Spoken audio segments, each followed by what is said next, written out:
Kanal Bowlers bertemu lagi dengan Sikabol dalam petualangan Sikabol tentunya. Dan kali ini kita masih membahas mengenai Piala AFF 2020 yang berlangsung di Singapura.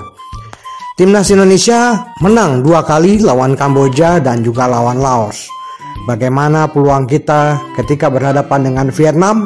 Kita akan ngobrol-ngobrol dengan Bung Roni Pangemanan atau Bung Ropan.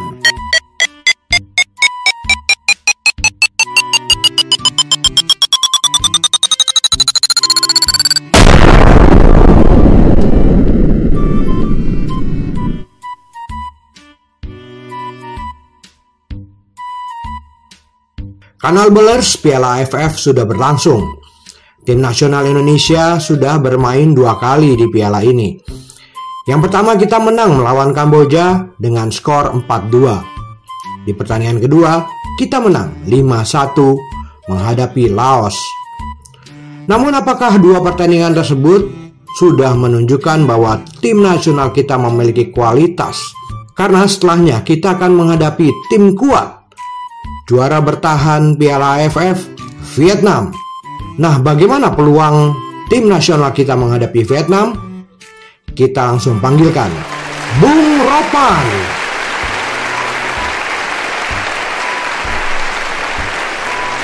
Iya, Bung Ropan. Kalau melihat dua pertandingan yang sudah dilalui oleh timnas Indonesia, Kamboja dan juga Laos, bagaimana kans kita menghadapi Vietnam ataupun Malaysia? Ya, kita diuntungkan sebenarnya dari jadwal ya. Karena kita kan bisa mendahului melawan Kamboja dan akhirnya Laos ya. Kita punya gol juga bagus, tetapi karena ini nggak boleh jadi jumawa buat kita nggak boleh besar kepala. Karena dua pertandingan terakhir kita itu berat, Vietnam dan Malaysia. Nah, melawan Vietnam ini kita jangan dulu berpikir ke Malaysia sebenarnya, step by step aja dulu. Jadi kita pikir fokus saja ke Vietnam. Karena Vietnam ini tim yang paling bagus di grup kita, di grup D ini. Ya, bukan Malaysia, karena mereka sudah kalahin Malaysia 3-0 loh. Betul. Ya. Jadi fokus ke mereka, imbang saja sama Vietnam itu sudah bagus, apalagi kalau kita menang. Ya. Karena posisi Vietnam itu di atas kita. Nah, kita tampil melawan mereka itu bagaikan tim underdog. Dan sebenarnya ini menguntungkan kalau kita dikatakan sebagai underdog dan Vietnam menjadi beban karena Vietnam lebih di atas kita. Vietnam harus menang. Tetapi kita harus bisa melihat bagaimana kelasnya Vietnam sekarang tentunya lebih bagus dari kita. Kalau bisa dilihat. Kalau mereka bisa kalahin Malaysia sampai Malaysia bisa mampu buat gol ke mereka, ini luar biasa. Luar biasa bagi ini. Kita harus antisipasi benar-benar karena walaupun kita menang melawan Kamboja, kita menang melawan Laos, ada beberapa juga hal mendasar yang kita belum bisa. Saya katakan ini bagus buat permainan tim kita, ya. Seperti apa tuh, Bang? Iya, kalau bisa dilihat dari tim kita ini, kita kan untuk kontrol permainan kita masih kurang. Komunikasi antar lini juga itu masih rendah. Ya kan, tetapi secara permainan karena kita menghadapi tim yang sebenarnya di bawah kita. Kamboja dan Laos itu kan tidak boleh jadi ukuran, itu di bawah kita, jadi wajar kalau kita menang. Ya kan? Jadi karena dengan mereka saja, ini kita masih kurang kalau saya lihat dalam hal passing juga, masih sering salah. Ya, ini nggak boleh terjadi lawan Vietnam. Ya kan? Kemudian dalam satu hal finishingnya kelihatan banyak kita bisa membuat gol. Sebenarnya lawan Kamboja dan lawan Laos kita bisa menang lebih dari itu, bisa lebih dari 5. Nah, finishingnya ini yang kita agak sedikit lemah, harus ditingkatkan. Melawan dengan Vietnam itu harus betul-betul setiap sekecil apapun peluang yang terbuka di kotak penalti harus dimanfaatkan menjadi gol. Karena Vietnam pasti akan lebih menyerang. Kalau kita main terbuka sama Vietnam, ini yang ditunggu sama Vietnam. Vietnam lebih suka bermain dengan tim yang lebih terbuka. Kalau kita ofensif lawan dia, enak. Nah, dalam skill individu apa semua, Vietnam ada di atas kita. Secara kolektivitas, mereka ada di atas kita sebenarnya. Bukan berarti mereka jauh lebih unggul, bukan. Ada di atas, sedikit di atas kita. Pasti kita akan lebih bagus buat kita itu sedikit menunggu. Jangan terpancing dengan gaya mereka untuk bermain terbuka. Ya. Karena ini akan menjadi makanan buat mereka. Contoh Malaysia. Malaysia bermain coba dengan terbuka sama mereka, dimakan sama mereka, dibantai, gitu loh. Jadi kita ini enak, makanya saya bilang imbang bagi kita itu udah bagus. Nah, lini belakang juga, karena kita setiap pertandingan kan selalu kebobolan. Berarti ada sesuatu di belakang yang tidak begitu beres ya, yang nggak beres ya gitu. Karena kan lawan Kamboja kita kebobolan 2. Kemarin ada 1 kebobolan. Nah, ini yang harus. Nah, Vietnam itu punya kekuatan di lini belakang, koordinasi di lini belakang mereka kuat. Ya, mereka belum pernah bobol loh. Memasukkan 5, kemasukan 0. Ya kan? Iya. Kita memasukkan 9 kelihatan banyak, tapi bobol 3. Gitu. Iya, jadi ada beberapa peluang juga lawan Kamboja yang Kamboja tidak bisa membuat gol. Lawan Laos juga ada beberapa peluang yang terbuka. Nah, ini kalau lawan Vietnam nggak boleh. Vietnam itu setiap ada peluang, nah itu mereka selalu finishingnya bagus. Itu mereka nggak pernah buang-buang chance di depan gawang. Kita harus berhati-hati. Namun saya bilang kemarin, kedatangan Elkan Bagot dan juga ada Fakhrudin, ini sudah bagus buat kita. Kalau melawan Kamboja, Fakhrudin dan Elkan Bagot nggak ada. Nah, kita pasang Rui kemarin kan, Ruji. Akhirnya Ruji nggak bisa main karena banyak nggak bagus lini belakang lawan Kamboja. Ya, kemarin melawan Laos itu berubah, Bang. Berubah dengan kehadiran ada Rizky Ridho main, ada perubahan-perubahan yang terjadi. Yang di sana Edo udah mampu menggantikan posisi kiri ketika Pratama Arhan tidak begitu fit bermain. Jadi jadi itu yang bisa lihat perubahan-perubahan yang bagus yang dimainkan oleh Sintayong ya. Esra Walian main di babak kedua, Witan main di babak kedua, dia coba memainkan Dedik, memainkan Yudo di depan. Nah, ini perubahan-perubahan ini yang saya lihat lebih bagus dibandingkan ketika melawan Kamboja, sehingga mereka bisa mendapatkan 5 gol. Namun lini belakang harus konsen, harus fokus, harus disiplin. Karena ini Vietnam, bukan Kamboja, bukan Laos. Vietnam yang kelasnya ada di atas. Dia punya pertahanan yang bagus, yang rapi, punya juga lini serang yang baik. Lini tengah mereka juga bagus dalam mengontrol permainan.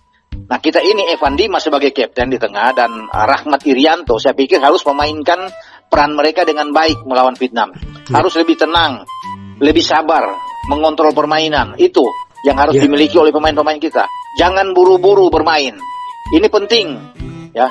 Mental tidak boleh masuk lapangan, mental sudah kalah duluan. Kan selama ini kan takut lawan Vietnam ini masuk lapangan. Nah, ini mesti dihilangkan. Mental seperti ini yang harus dihilangkan. Jangan merasa, aduh Vietnam loh. Misalnya, kemudian mungkin Thailand, jangan. Lawan mereka, kita harus kuat bermain mental kita. Ini penentu, main seperti ini mental harus kuat, gitu. Nah, jadi gitu. Vietnam sendiri kan dikenal dengan permainan yang cepat dan juga dari kaki ke kaki nih, Bu. Nih, apakah memang kalau dilihat dari materi timnas kita sanggup untuk mengantisipasi permainan cepat itu, Bu? Kita nggak bisa ini ya, itu saya katakan tadi bahwa karena lini belakang kita dalam 2 pertandingan jebol, ini harus ditingkatkan di dalam latihan oleh Sintayong. Karena sekali lagi kan Kamboja tidak bermain seperti Vietnam, Laos apalagi tidak akan bermain seperti Vietnam. Mereka di bawah kelasnya. Nah, Vietnam itu bagus dalam mengalirkan bola, membuild up serangan. Mereka bagus sekali dari bawah ke depan tuh enak. Bagaimana? Transisi permainan Vietnam itu jauh lebih bagus dengan transisi pemain-pemain kita yang ada. Ya, saya udah lihat dalam 2 pertandingan. Jadi jangan lihat di skor, kita menang besar. Enggak, saya nggak lihat di situ. Cara transisi bermain kita itu masih kurang. Kalah sama Vietnam. Vietnam bagus sekali.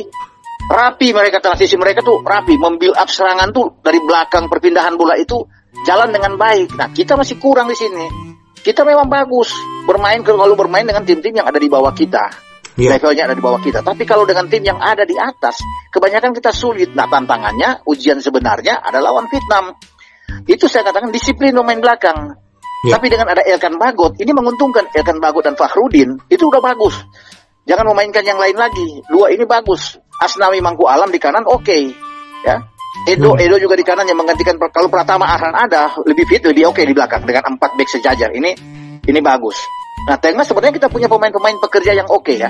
Ricky Kambuaya, Evan Dimas, Rahmat Irianto, pemain yang bagus sebagai pemain yang pekerja.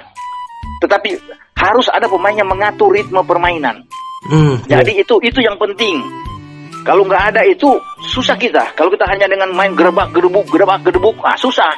Semangat tapi tidak juga permainan bola itu akan diselesaikan dengan semangat, tidak akan cukup. Kita harus punya pemain-pemain yang punya visi yang bagus menghadapi tim-tim seperti Vietnam. Jadi perannya Evan Dimas tentunya akan besar dalam mengatur tempo permainan. Nah, itu penting. Melawan Vietnam ini harus ada orang yang bisa mengatur tempo. Nah, yang saya lihat yang bisa mengatur tempo itu ada di Rahmat Irianto dan Evan Dimas.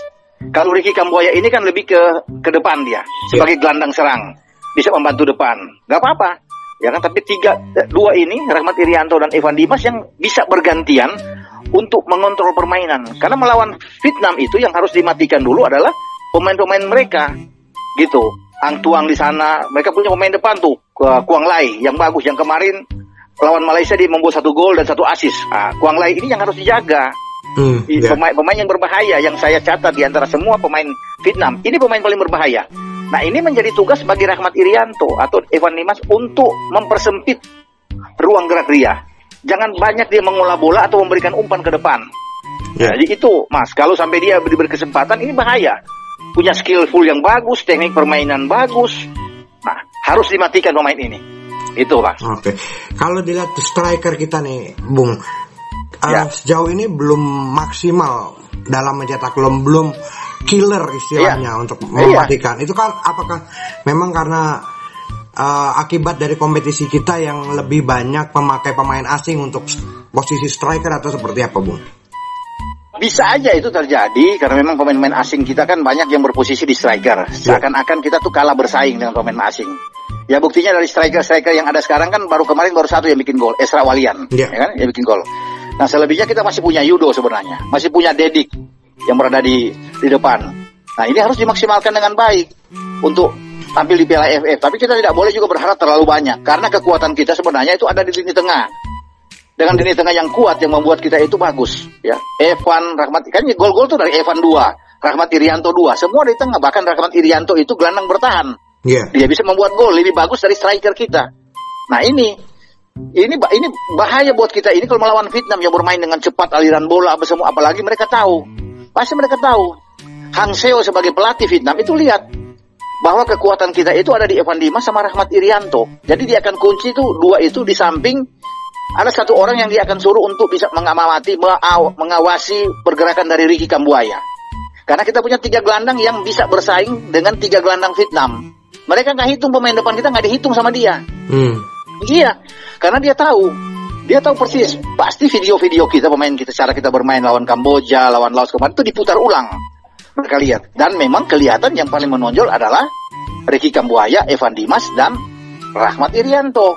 3-tiganya kan. Nah, bagaimana cara dari Sintayong ini untuk melakukan melepaskan pola permainan yang pas kalau 3 pemain ini juga dimatikan, dikawal oleh pemain-pemain lawan? Bisa nggak berkembang pemain-pemain kita? Karena mereka tahu kalau Evan Dimas dimatikan sama Rahmat Irianto, selesai. Indonesia selesai. Selesai Indonesia. Karena kuncinya ada di situ. Nah, sama dengan saya bilang, kalau ingin mematikan daya dobrak dari Vietnam, itu Quang Lai. Ya. Nah, itu yang harus dimatikan. Nah, jadi itu sama-sama punya kekuatan dan Vietnam tahu persis. Karena dia tahu dengan dia memarking Evan, memarking Rahmat Irianto, tidak diberikan ruang yang lebih banyak, ini mengurangi juga daya dobrak bagi pemain-pemain. Karena lini depan kita itu kurang begitu bagus dalam memanfaatkan finishingnya, kita kurang, gitu loh. Kalau dalam 2 pertandingan terakhir bagaimana, Bung? Ya, Witan kemarin kan ketika melawan Laos kan masuk dari babak kedua, kan? Kemudian dia bisa mencetak gol. Ya, Witan bermain agak ke sayap. Memang ada pemain bagus yang kemarin saya lihat sedikit bagus lah. Irfan Jaya namanya. Bermain dari kiri, bermain dari kiri. Nah, kalau mau main bikin bagus tempo permainan lebih cepat, ya bisa aja Witan dimainkan lagi sama Irfan di kiri dan Witan di kanan dengan 1 striker yang ada di depan. Entah siapa, entah Dedik atau Esra Walian, itu tergantung dari Sintayong yang akan memainkan. Namun bermain melawan Vietnam saya pikir mesti lebih kuat di tengah. Kita main dengan 4-4-2 aja, jangan 4-3-3. 4-3-3 kan ini pola yang bermain terbuka. Pemain terbuka ini ditunggu sama Vietnam. Kalau 4-4-2 enak kita, keseimbangan itu ada di antara lini belakang dan lini tengah itu kuat. Berarti ada 8 pemain di situ. 4 di belakang dan ada 4 di tengah. Nambah 1 aja di tengah itu. Bagus. Atau Irfan Jaya itu bisa ditarik lebih ke tengah, beroperasi dari sisi kiri. Jadi ada 4 pemain di sana. Dengan menempatkan 2 pemain di depan. Strikernya 2, Esra Walian 1 atau sama Witan. Gitu. Gitu. Tetap optimis tapi ya, Bung ya. Bahwa harus Indonesia optimis. Bisa mengalahkan Vietnam. Harus optimis kita. Itu saya bilang, masuk lapangan itu jangan kalah mental dulu. Betul. Pemain-pemain kita ini kan di mental itu yang menjadi masalah. Kalau kita mental kuat hadapi mereka, nggak takut dengan mereka, itu modal bagus untuk melawan Vietnam. Karena pasti Vietnam ini akan keluar menyerang. Vietnam nggak akan bermain pragmatis. mereka tidak menganut sistem permainan pragmatis. Ya, mereka akan bermain dengan pola yang kalau boleh dikatakan gegen pressingnya tuh. Iya. Nah, mereka akan, itu kita akan lihat. Tapi kalau kita lebih sabar, lebih tenang, jangan buru-buru, wah itu bagus. Gitu. Jangan melayani tempo tinggi dari yang akan dikembangkan oleh Angsio pelatih mereka. Gitu. Yeah. Itu saya bilang kalau kita masih kuat di tengah. Jadi kalau Irfan sedikit aja bantu di tengah, ini akan bagus buat kita. Okay. Kalau kita bisa menahan pertama 0-0 aja, mantu Mas. Oke. Jangan kebobolan dulu. Nah, Bung, ini satu pertanyaan yang banyak ditanyakan ketika di posisi klasemen kita menang selisih gol dibanding dengan Vietnam. Kita 6, Vietnam 5, tapi kenapa posisi kita ada di ranking 2 nih, Bung? Iya, jadi begini. Kalau yang aturan mungkin di AFF ini yang diterapkan saat ini, memang kita itu memasukkan 9 kemasukan 3, ya. Kalau bisa dikatakan. Vietnam itu memasukkan 5 kemasukan 0. Jadi dalam hitung-hitungan gaya baru di AFF yang mereka terapkan, itu mereka membuang 2 klub yang kalah ini seperti Kamboja dan Laos yang ada sini, mereka menempatkan itu 3 ya di atas. Jadi ukurannya Vietnam, Indonesia dan Malaysia. Ya kan? Iya, mungkin karena mereka bisa mengalahkan Kamboja semua dan mengalahkan Laos kan. Nah, itu jadi 3-3 ada di atas, jadi dipilih secara head to head. Nah, kebetulan kita belum ketemu dengan Malaysia kan? Iya. Kita belum ketemu dengan Vietnam, baru mau ketemu dengan Vietnam nanti. Nah, Vietnam sudah ketemu Malaysia dan mereka menang 3-0. Jadi aturan itu yang menempatkan mereka, walaupun kalah selisih gol dari Indonesia, ya, tetapi mereka ada di atas. Karena mereka mampu mengalahkan Malaysia. Jadi sekarang itu ditaruh di di klasemen mini namanya, agak mini itu 3 tim yang ada di atas yang dianggap kuat. Nah, Vietnam sudah mengalahkan Malaysia. Kita belum ketemu Malaysia, belum ketemu Vietnam. Jadi itu sementara ada Vietnam. Kalau kita bisa mengalahkan Vietnam, kita akan naik pasti. Gitu. Jadi sistemnya itu. Jadi nggak usah kaget dengan cara seperti ini. Jadi ada di AFF itu membuat satu lagi aturan untuk klasemen mini. Klasemen mini itu menempatkan Indonesia, Vietnam dan Malaysia dengan membuang Laos sama Kamboja yang menjadi lumbung di sini. Menjadi tempat kekalahan-kekalahan diambil oleh Vietnam, Indonesia dan Malaysia. Jadi itu saya pikir sampai Indonesia kenapa di peringkat kedua selisih gol bagus, nah itu yang diambil karena Vietnam itu bisa mengalahkan Malaysia di dalam sistem klasemen kecil ini dengan Indonesia, sehingga Indonesia ada di bawah. Begitu. Memang agak unik kalau bisa melihat dengan cara seperti ini karena orang selalu bisa melihat dari kemasukan gol, dari cara gol siapa lebih banyak bikin gol, ya kan? Cuma itu saya pikir di situ letaknya di situ ketika AFF membuat satu sistem dengan klasemen mini menempatkan Indonesia, Vietnam dan Malaysia, di situ yang dilihat head to head dari pertandingan yang ada. Nanti di akhir klasemen juga begitu, Bung.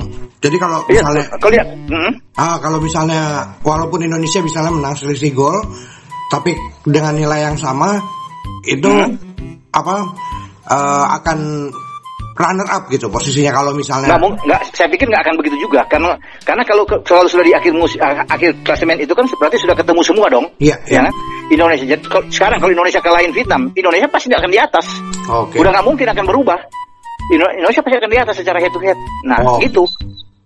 Karena Indonesia bisa mampu mengalahkan Vietnam kan? Nah, itu aja. Jadi kuncinya di kita untuk kita juara grup, kita hajar Vietnam aja selesai. Gitu. Itu. Nah, itu dalam pertandingan nanti kita akan lihat tuh. Walaupun kita mungkin tiba-tiba kita kalah 1-0 sama Malaysia, nggak apa-apa, hitung-hitungan dari head to head jumlah gol kan? Jumlah gol antara 3 itu ya? Antara 3 itu. Nah, kita cuma kalah 1, tapi Vietnam pukul Malaysia 3. Kita pukul Vietnam, misalnya 2-0. Ya kita yang akan ada di atas. Itu. Baik, Bung Ropan, terima kasih atas waktunya. Bung. Sama-sama, Bung ya. Iya.